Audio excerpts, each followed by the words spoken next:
Hola a todos, bienvenidos a bordo una vez más de Actual Leader. Allez, c'est parti pour le récap de la 3e semaine à bord d'Actual Leader. Maintenant, c'est le retour avec un seul objectif en tête, Brest même, et en 2e position, s'il vous plaît.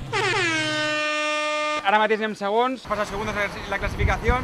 C'est tout de suite beaucoup plus simple, spatio-temporellement, de revenir à la maison.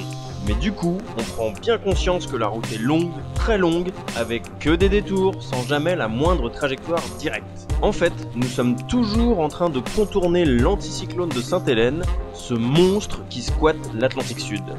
Donc, le thème de la semaine, l'empannage. Faut empanner ou faut pas empanner? Voilà, faut empanner, on est vent au sang là, faut empanner. Yves et Alex en bouffent à tous les repas, heure de la nuit. Je dirais minimum une quinzaine par 24 heures depuis quelques jours. Empanner. Empannage. Ça devient une vraie chorégraphie, une danse de plus en plus affinée. Ils pourraient presque faire ça en dormant, et d'ailleurs, ils le font. Je réveille Alex. Alex, on réempanne.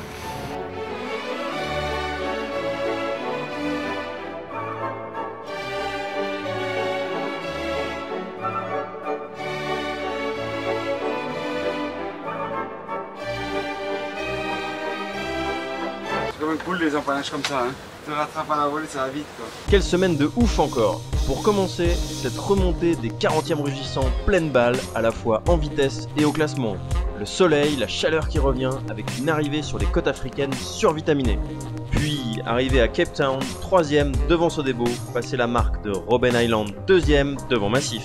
Une petite pensée pour Nelson Mandela quand même, qui a passé quelques années là. Rest in peace, Mandela. Avec un peu de public local, la faune et la montagne table en toile de fond, une véritable bouffée de joie à bord, un sentiment de...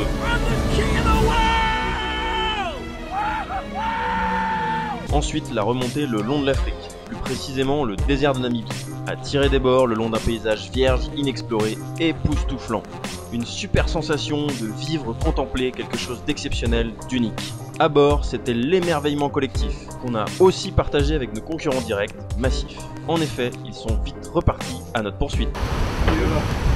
De quoi surstimuler nos régatiers, Yves et Alex au taquet mémé. En fait, les mecs sont câblés, programmés pour faire la course, quelles que soient les circonstances. Là, il y a Alex qui m'a sorti de la banette là, parce qu'il fallait empanner tout de suite là maintenant, parce qu'ils ont empanné. Donc c'est la rien, t'as l'impression de revenir en bête qui vont faire les régates du dimanche après-midi. François, Guénolé et Jérémy, à la faveur d'un empannage tardif, nous ont doublé. Puis nous les avons rattrapés 1000 par 1000. C'est la Massive Battle. Et ils ont à nouveau créé l'écart à la côte comme des oufs. Mais pour finir, nous sommes repassés devant en quittant un peu plus nord les côtes africaines. Maintenant, nos chemins se sont séparés. Massif a choisi la route sud, plus longue mais plus ventée. Et nous sommes partis au nord, sur une route plus directe, mais piégeuse, avec des vents faibles. Qui sera le grand gagnant à l'entrée du poteau noir? La réponse dans quelques jours.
Vinga, ja us explicaré més endavant.